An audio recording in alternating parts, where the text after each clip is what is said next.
It was a bright spring morning in London. The sky was clear blue. The sun shone down on the old buildings. Today was a big day. Prince William, Princess Kate, and their 3 children were going to Westminster Abbey. This was for a special church service. People started gathering very early. Some had been waiting since 4 in the morning. They brought small chairs, blankets, and hot tea in flasks. They wanted the best spots to see the royal family. Tourists from America, Japan, and Australia stood with local Londoners. All of them wanted to see the same thing. "I've waited 6 hours already," said Mrs. Thompson, an older lady with a Union Jack flag. "But it's worth it to see Princess Kate. She's been so brave with her health problems." The police were everywhere. They wore bright yellow vests. They checked bags and kept the crowds behind the barriers. News teams set up their cameras. Reporters fixed their hair and practiced what they would say. Inside Kensington Palace, things were busy. Servants moved quickly through the halls. They carried pressed clothes and polished shoes. Breakfast was served early. The family needed plenty of time to get ready. Kate woke up first. She always did on important days. She checked the weather and her schedule one more time. Then she picked up her phone and read some messages from her sister Pippa, who always sent her good luck texts. William was next to wake. He found Kate looking out the window at the gardens. "Ready for today?" he asked, giving her a hug from behind. "As ready as I'll ever be," she answered with a small smile. This was her first big public event since her health news. She felt nervous but determined. The children were still sleeping. George, the oldest at 12, had his room. Charlotte, who was 10, slept with her favorite stuffed animal, even though she said she was too old for toys now. Little Louis, only 7, had kicked off his blankets as usual. Maria, the nanny, went to wake them. "Rise and shine, young royals," she said, opening the curtains in each room. "We have a big day ahead." George got up quickly. He was used to royal duties now. Charlotte needed a little more time. She worried about her hair and her dress. Louis just wanted to play with his toys. He didn't understand why they had to go to church when it wasn't even Sunday. Breakfast was simple: toast, eggs, and fruit. Kate made sure everyone ate well. "We'll be standing for a long time," she reminded them. "No grumpy faces because you're hungry." William helped Louis with his tie. The little boy kept wiggling. "Stand still, just for a minute," William said, trying not to laugh. Kate wore a blue dress that had been specially made. Her hairdresser came early to do her hair. She kept it simple but elegant. Charlotte washed carefully. She wanted to be just like her mother when she grew up. The cars were brought around to the front of the palace. They were black and shiny. The drivers stood by the doors in their neat uniforms. Palace officials checked their watches. Everything had to run exactly on time. "Remember," Kate told the children as they prepared to leave, "lots of people have been waiting a long time to see us. We must show them our best smiles." William held her hand. "You look beautiful," he said quietly. He knew this was hard for her, but Kate stood tall. She was ready to face the crowds, ready to show everyone that she was strong. The royal family was about to begin their elegant march to Westminster Abbey. The royal motorcade pulled away from Kensington Palace. The gates opened wide. People took pictures as the shiny black cars drove past.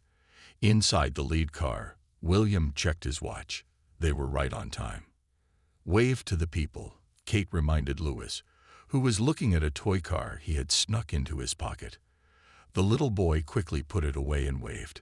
His small hand moved back and forth at the dark window. Charlotte sat very straight. She had practiced her royal way for hours. Not too fast, not too slow, just right. George looked more serious. He knew that one day he would be king. His father had started teaching him about his future duties. "Remember what we practiced," William said to all 3 children. "When we arrive, I go first, then Mummy, then George, Charlotte, and Louis." The cars moved through London traffic. Police motorcycles rode ahead, clearing the way. People on the sidewalks stopped to watch. Some pointed and took pictures with their phones. Inside the car, Kate took deep breaths. 6 months ago, doctors had found she was sick. She had been away from public events, getting treatment. Now she was back. This was her first big appearance. "Are you okay?" William asked quietly, so the children wouldn't hear. Kate nodded. "I'm fine," she said with a smile that showed her strength. She had lost some weight, but her eyes were bright and determined. The cars drove past Buckingham Palace, where King Charles and Queen Camilla lived. They were already at Westminster Abbey. As the oldest royal church in England, Westminster Abbey had seen hundreds of years of royal events. Kings and queens were crowned there. Royal weddings filled its ancient halls. It was a place of history. "Look at all the people," Charlotte said, her eyes wide. The closer they got to the Abbey, the bigger the crowds became. People stood 10 deep along the road.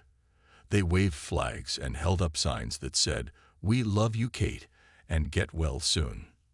Louis pressed his face against the window. "There are so many people," he said in wonder. "Are they all here to see us?" "They want to show their support," William explained, "especially for Mummy." Kate smiled at her youngest son. "And they want to see what a handsome boy you are in your new suit." Louis made a face. He didn't like wearing fancy clothes. His collar felt tight, and his shoes were too shiny. He wasn't allowed to run or jump or do anything fun when dressed like this. The car slowed down as they reached Westminster Abbey. The old church stood tall against the blue sky. Its stone walls had watched over London for nearly 1,000 years. Today, those walls would watch the royal family show their strength. Royal staff waited at the entrance. They would guide the family through the day. Every step was planned. Every moment would be watched by millions around the world. "We're here," William said. He straightened his tie one last time. "Remember, best behavior." "Louis, no funny faces." Louis tried to look serious but couldn't help giggling. Charlotte gave him a look that said, "Behave yourself." George took a deep breath. He knew cameras would be watching his every move. Kate checked everyone quickly. She fixed Charlotte's hair and straightened Louis's collar. Then she took a moment to prepare herself. This was more than just a church service. This was her way of telling the world, "I am here. I am fighting. I am strong." The car door opened. The noise of the crowd hit them like a wave. Thousands of voices cheered at once. The time had come. The royal family was about to make their elegant entrance into Westminster Abbey. The first to step out was Prince William. He buttoned his dark blue suit jacket and waved to the cheering crowd. People clapped and called his name. He had a kind smile that made everyone feel welcome. A royal aide held the car door open.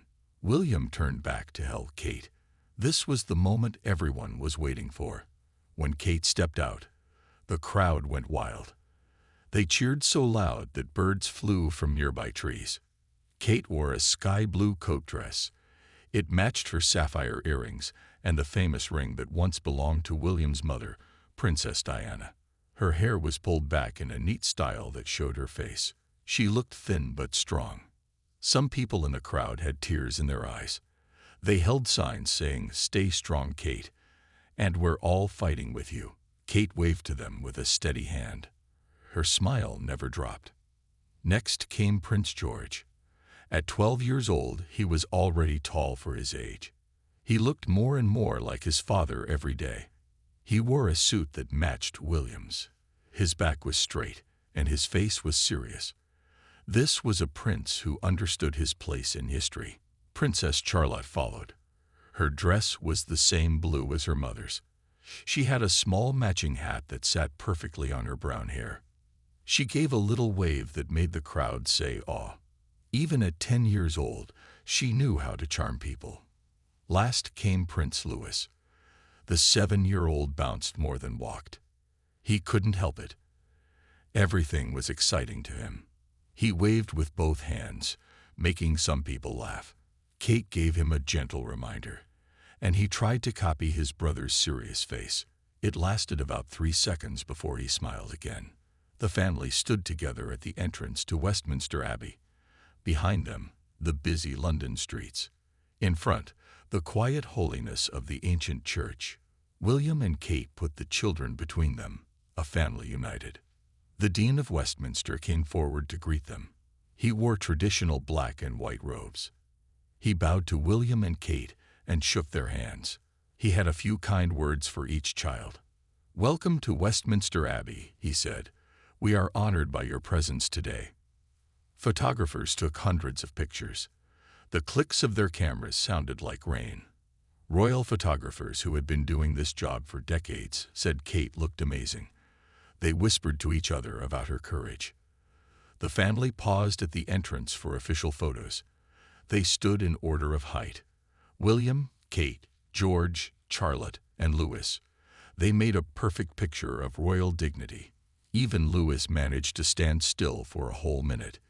Inside the Abbey, important guests were already seated. There were leaders from all over the Commonwealth. There were famous singers and actors. There were old friends of the royal family. They all turned to watch as the royal family entered. The inside of Westminster Abbey was beautiful. Tall stone columns reached up to the high ceiling. Colored light came through stained glass windows. The floor was made of ancient stones, worn smooth by millions of footsteps over hundreds of years. Louis looked up, his mouth open in wonder. He had been here before, but he was too young to remember. Charlotte whispered something to George, who nodded. They knew this place was special. As the family walked down the long aisle, people stood out of respect. Some nodded, some smiled. All watched Kate with admiration. She walked with her head high, showing no sign of weakness. William kept close to her side. His hand sometimes touched her back lightly, guiding and supporting. They had been married for many years now. They had faced joy and sadness together. Today was another test, and they faced it as one.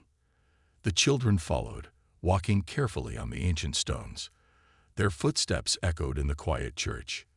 These young royals were part of a tradition that stretched back through the centuries. Today they added their own chapter to that long story. The royal family took their seats in the front row. The special chairs had been placed there just for them. They were made of oak wood with red cushions. William helped Kate sit down. She thanked him with a small smile. The abbey was filled with the sweet smell of flowers. White lilies and blue hydrangeas had been arranged everywhere. Music played softly from the giant organ. The sound filled every corner of the huge space. Louis couldn't sit still. He swung his legs and looked around at everything. Kate gently put her hand on his knee to remind him to be good.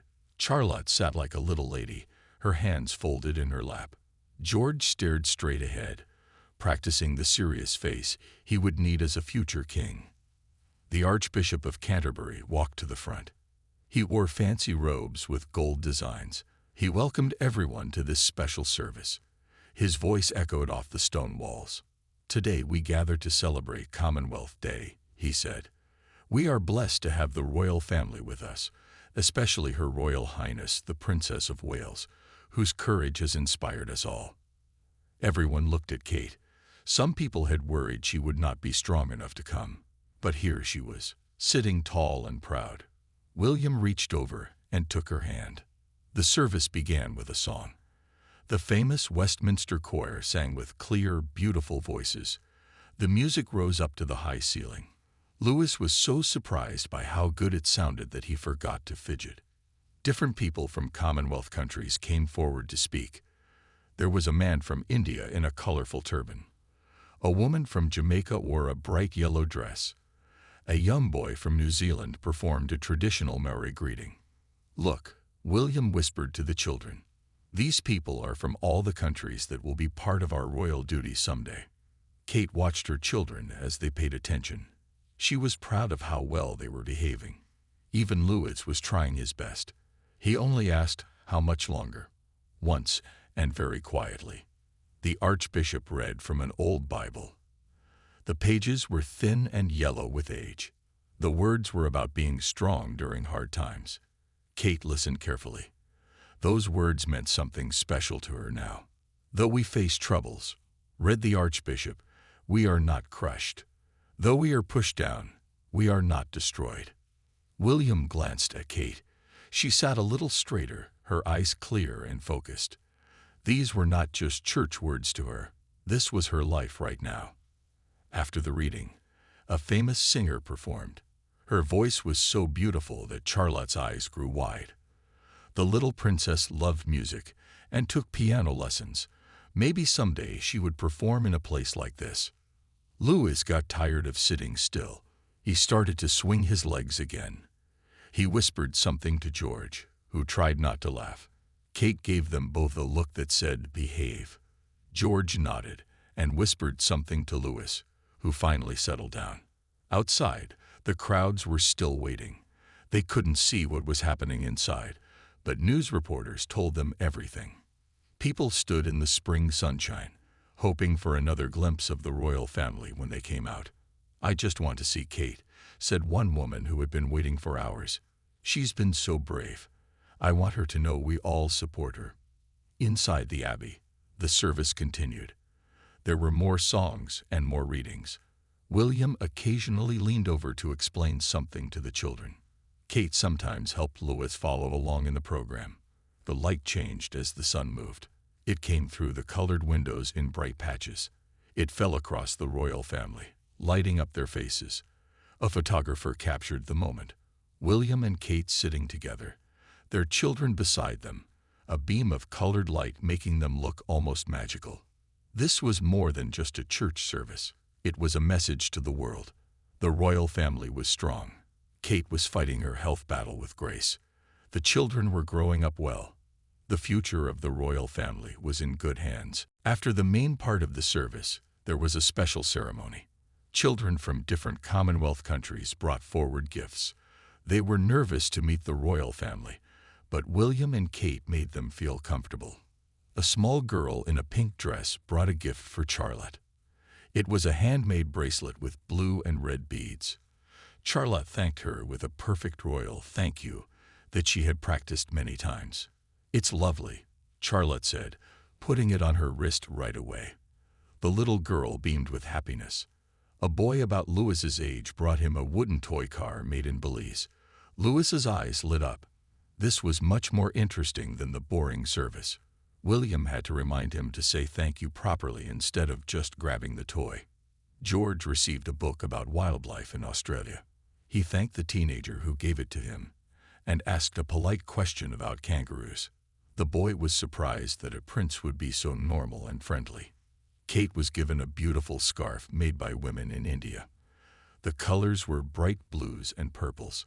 She immediately draped it around her shoulders, showing how much she liked it. The woman who presented it had tears in her eyes when Kate thanked her.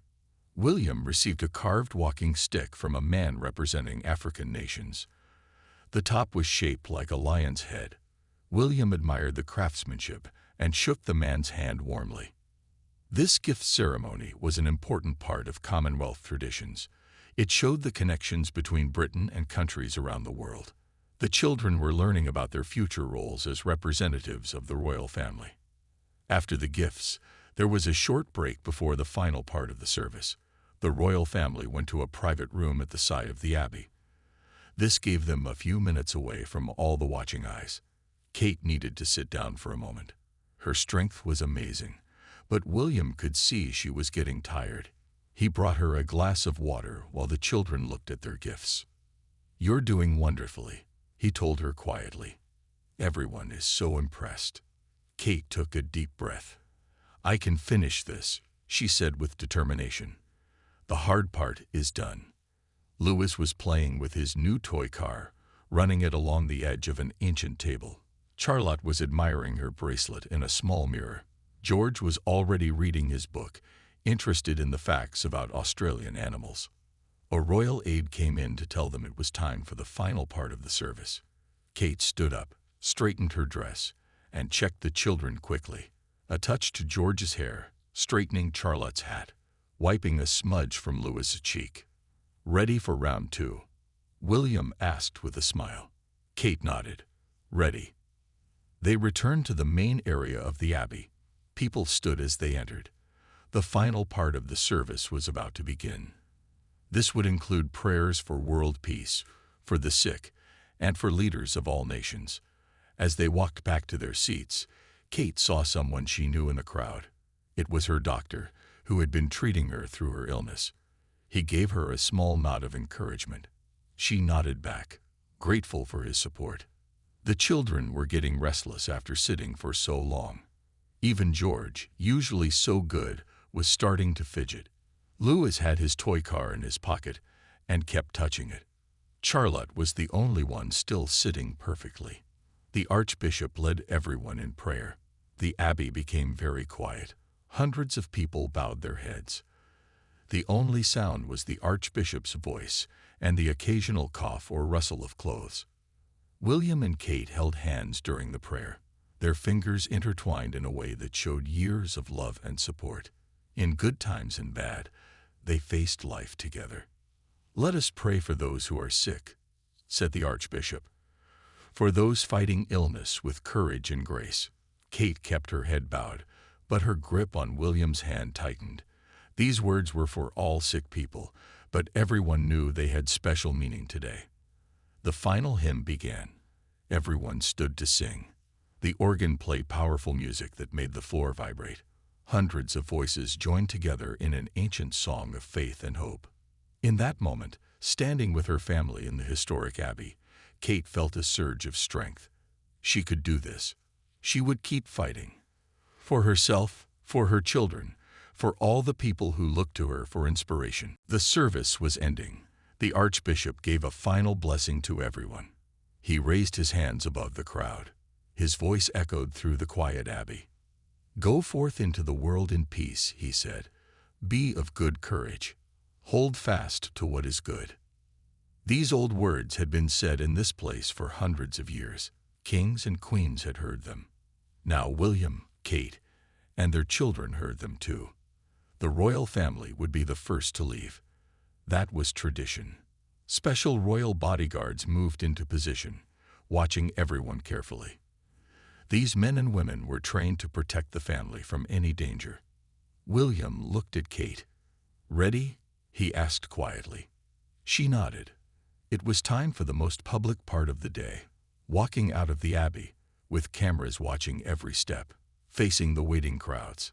The organ played grand music as they stood. George, Charlotte, and Louis gathered close to their parents. Louis took Kate's hand. He could feel this was an important moment. The Dean of Westminster led the way. William and Kate followed, with the children walking behind them. Their footsteps echoed on the ancient stone floor, the same floor where kings had walked for 1,000 years. As they moved down the long aisle, people turned to watch them. Some bowed their heads as the royal family passed. Others smiled and nodded. Everyone watched Kate with special attention. Charlotte walked with perfect posture, just like she had been taught. George looked straight ahead, serious and focused. Louis tried to copy his brother, but got distracted by the colorful windows above. The procession reached the huge wooden doors of the abbey. Outside, they could hear the crowd waiting. The noise grew louder as the doors opened. Sunlight streamed in, bright after the dim church. Kate took a deep breath. This was the moment she had been preparing for. Stepping outside, into public view, showing everyone that she was fighting her illness with courage. The doors opened fully. The noise of the crowd hit them like a wave. Thousands of people cheered at once. They had been waiting for hours for this moment. William went first, then Kate. The bright spring sunshine made her blue outfit shine. She blinked in the sudden light, but kept her smile steady. The children followed, looking small against the massive stone building. The steps of Westminster Abbey were famous around the world. They had appeared in countless photographs and television shows. Today, they were the stage for a very important moment. Kate stood tall. The wind gently moved her hair. She raised her hand to wave to the crowd. The cheers grew even louder. People waved flags and took photos with their phones. "You're amazing," a woman shouted from the crowd. "We love you, Kate." William stood close to his wife, proud and protective. The children lined up beside them.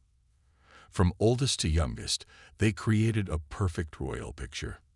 Photographers captured the moment from every angle. These photos would be on front pages around the world tomorrow. They would show Kate's courage and the family's unity. Charlotte did a small curtsy that she had practiced many times. The crowd loved it. People pointed and smiled at the little princess who always knew exactly what to do. Louis waved with both hands, his energy impossible to contain. He spotted someone with a dog and pointed excitedly. Kate gently lowered his arm, reminding him to be royal. George stood straight and tall, looking more like his father every day. At 12 years old, he already understood the weight of royal duty. But today, he was just a boy standing with his family, supporting his mother. The family walked down the steps together. Royal aides guided them, making sure everything went smoothly. Security guards watched the crowd carefully, though there was nothing to worry about today. The mood was happy and supportive. Kate took each step carefully. William stayed close, ready to help if needed. But she didn't need help. She was determined to walk on her own, to show her strength. At the bottom of the steps, the royal cars waited. Their doors were open, ready for the family to leave. But William and Kate didn't rush. They took time to wave to the crowds on both sides. For many people, this brief moment was what they had waited hours to see. A chance to be close to the royal family. A chance to show Kate that they cared about her health battle. "Thank you all for coming," Kate said to those standing nearest. Her voice was clear and warm. "It means so much to see you here." Several people had tears in their eyes. Kate's courage touched them deeply. They would remember this day for years to come. The royal family moved toward their waiting cars. But there was one more tradition to follow. The walkabout, where royals meet ordinary people in the crowd. This wasn't planned for today.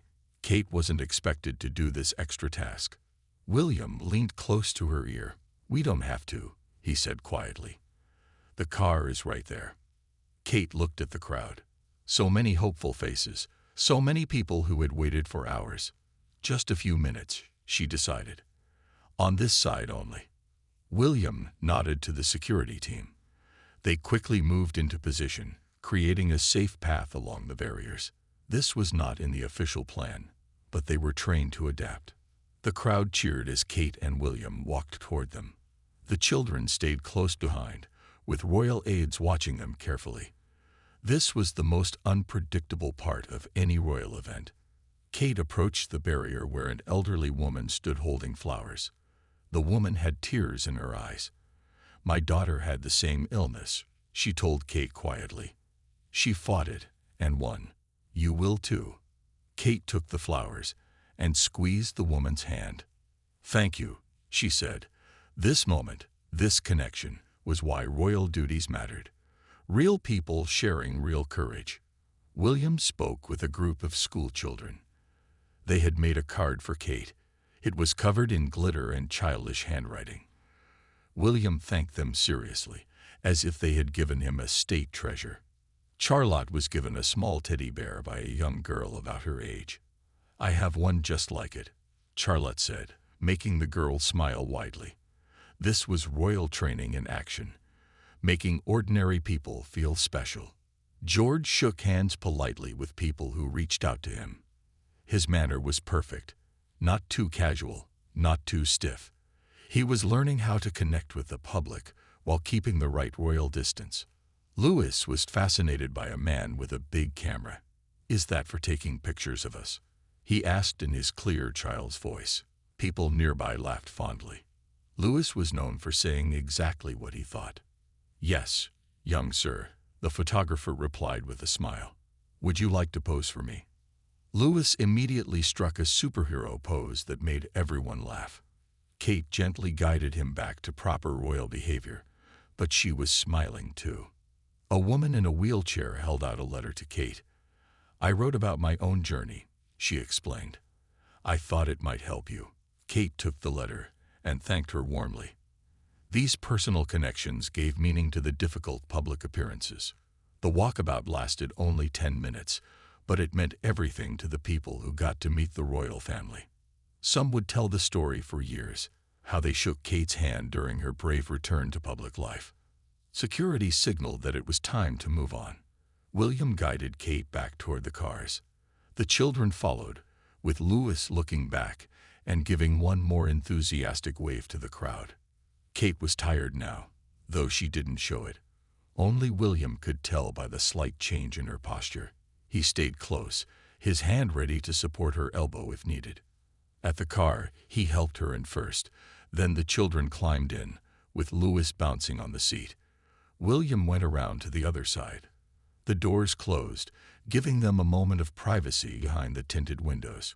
"You were incredible," William told Kate as the car pulled away. "Everyone is saying so." Kate leaned back against the seat. For the first time that day, she let her smile fade a little. "It felt good," she admitted, "to be back, to show everyone that I'm still here." The children were excited about their gifts and about the people they had met. Louis was playing with his toy car again. Charlotte was telling George about a girl she met who had the same favorite book as her. As the car drove through London, people on the streets stopped to watch it pass. Some waved, even though they couldn't see through the dark windows. They were waving at the idea of royalty, at the history and tradition the family represented. Inside the car, Kate took William's hand. They had faced this challenge together, as they had faced every challenge in their marriage. From the outside, people saw the perfect royal couple, but inside the car was just a family. A husband supporting his wife, children bringing joy during difficult times. The car turned onto the private road that led to Kensington Palace. Soon, they would be home, away from the watching eyes. Kate could rest. The children could change out of their formal clothes and be normal kids again. "Mummy, did we do good?" Louis asked, looking up from his toy car. Kate smiled at her youngest son. Her tiredness couldn't stop the love that filled her face. "You all did wonderfully," she said. "I'm very proud of you." Back at Kensington Palace, the family changed into comfortable clothes. The formal outfits were carefully put away by staff. The shoes were polished and stored. Everything would be ready for the next public event. Kate went to rest in her favorite room. It had soft chairs and looked out over the palace gardens. She could see the spring flowers beginning to bloom. Daffodils made patches of bright yellow on the green grass. William brought her a cup of tea. "The papers are already running the story," he told her. "Everyone is talking about how amazing you looked." Kate smiled. "It wasn't as hard as I thought it would be," she said. "Once we were there, with all those people supporting us, I felt stronger." In another part of the palace, the children were with their nanny. They had changed into normal clothes, jeans, and sweaters. Louis was playing with both his old toys and the new wooden car. Charlotte was showing her bracelet to her favorite doll. George was still reading his book about Australian animals. "Prince Louis, please don't run in the hallway," the nanny called as Louis zoomed past with his toy car making engine noises. After being good all morning, he needed to burn off energy. Charlotte was talking about the service. "Did you see how the choir boys sang?" she asked George. "Their voices were so high and pretty." George nodded, but he was thinking about something else. "Mum looked tired at the end," he said quietly, "but she didn't let anyone see." Charlotte understood. The children knew their mother was sick, though the adults didn't tell them all the details. They just knew she needed special medicine and lots of rest. "She's the bravest person ever," Charlotte declared, "like a warrior princess." In the kitchen, the palace chef was preparing a simple lunch. After big public events, the family liked easy, comfortable food. Today it was soup and fresh bread. The smell of baking filled the hallways. William came to check on the children. "Mummy's having a rest," he told them. "She did a lot today and needs some quiet time." "Can we make her a card?" Charlotte suggested, "to say well done." William smiled. "That's a lovely idea. I'll ask for some paper and crayons." Soon all three children were busy making cards for their mother. Louis drew a picture of Westminster Abbey that looked more like a castle with rockets, but he was only 7. Charlotte wrote a careful message saying, "You are the best mummy." George made a more grown-up card, writing a message about how proud he was. While the children worked, William talked with royal staff. The event had gone perfectly. The press coverage was positive.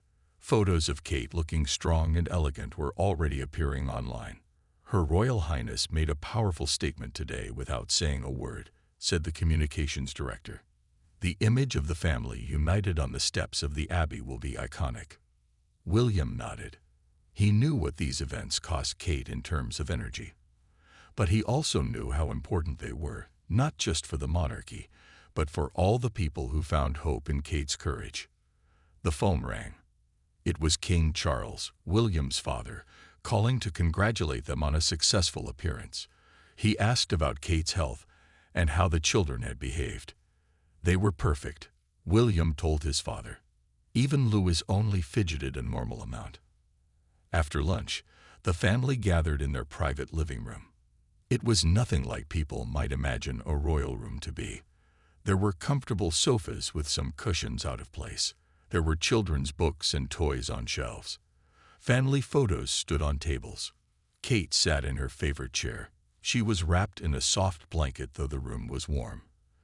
The children brought their cards and presented them proudly. "These are beautiful," Kate said, looking at each one carefully. She hugged each child. "Thank you for being so good today. You made everything easier for me." Louis almost ran down the Abbey steps, Charlotte reported, but I held his hand to stop him. "I did not," Louis protested. "I was being extra good." William laughed. "You were all good," he said. The Archbishop himself commented on how well-behaved you were. They spent the afternoon quietly together. No more public duties today. No more perfect posture or royal waves. Just a family relaxing after a busy morning. Outside the palace gates, people were still gathered. They knew the family was safely home. They just wanted to be near to show their support. Some left flowers or cards that security would bring inside later. "I saw her," one woman told a news reporter. Kate looked right at me and smiled. "She's so brave with everything she's going through." Evening came to Kensington Palace. The spring day turned to dusk. Lights came on in the windows. Inside, the royal family had dinner together at their kitchen table. It was a simple meal, roast chicken with vegetables. "Can I have my pudding now?" Louis asked, pushing away his half-eaten vegetables. "Vegetables first," Kate said. Some things were the same in every family, royal or not. William helped clear the plates when they finished eating. The family didn't have formal dinners with servants when they were alone together. They tried to give the children as normal a life as possible. Later, Kate sat in Louis's room, reading him a bedtime story. He had chosen a book about a little bear who goes on an adventure. Louis snuggled under his space-themed blanket, his eyes getting heavy. "Did I wave good today?" he asked sleepily, like a proper prince. Kate stroked his hair. "You waved perfectly," she assured him. "Everyone thought you were very handsome and grown up." Louis smiled as he drifted off to sleep. Kate sat with him a little longer, watching his peaceful face. These quiet moments were precious to her, especially now. Down the hall, William was talking with Charlotte about her day. "I liked meeting the little girl who gave me the bracelet," Charlotte said. "She was from Canada. I want to visit Canada someday." "You will," William promised. "When you're older, you'll visit all the Commonwealth countries. That's part of the job." Charlotte thought about this.